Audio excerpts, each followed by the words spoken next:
Last week it was all about gas for Scott Morrison. This week it is hydrogen and green steel as Angus Taylor, the Energy Minister, produces his so-called roadmap and the way for an energy future for Australia. But many people in the coalition are pointing out what it isn't about is coal. A couple of years ago it was Scott Morrison with a lump of coal in the Parliament. Now it appears he has realised there is no market appetite in this country for investment in coal-fired power stations, despite the urgings of the Nationals, in Queensland in particular. Let's have a look at how this issue has evolved this year. Evolved in a different way to when Scott Morrison was promising $5 million for a feasibility study for a coal-fired power station at Collinsville in the last election campaign, and from earlier this year when I was reporting that Angus Taylor was pushing for the Liddell coal-fired power station to be kept open for another 3 years until 2026. We had the bushfires in December and January, and a change in community sentiment on climate change out the back of that, although polling at the time also showed most people saw hazard reduction as the main reason for the fires. At this time, Scott Morrison pointed out that Australia could end its emissions and it wouldn't make any difference. We could close down every single power generation facility in the country and those emissions would be taken up by China in about 9 days. So I think we need to understand that global emissions don't have an accent. They come from many countries and we need to look at a global solution. Not long after this, the Prime Minister announced at the National Press Club the future was with gas.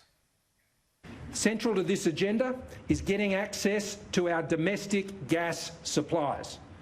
We need to get the gas from under our feet.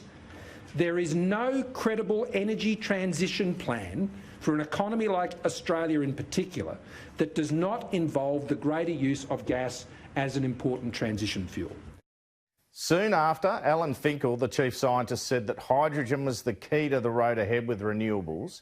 And we've seen the Energy Minister Angus Taylor taking this up with gusto, promising $18 billion over 10 years to help with this emerging technology and others. And he says he's taking a bet on which technologies will work. You have to place bets. We're placing a bet on a portfolio here. And that's what companies do, that's what nations do, that's what universities do. That is how R&D investment works.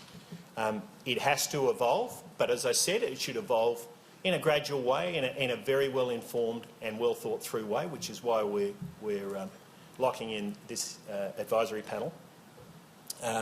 And the private sector can have confidence. Whilst we're in government, we will always maintain that principle of continuing to focus on those priority technologies that are going to bring down emissions.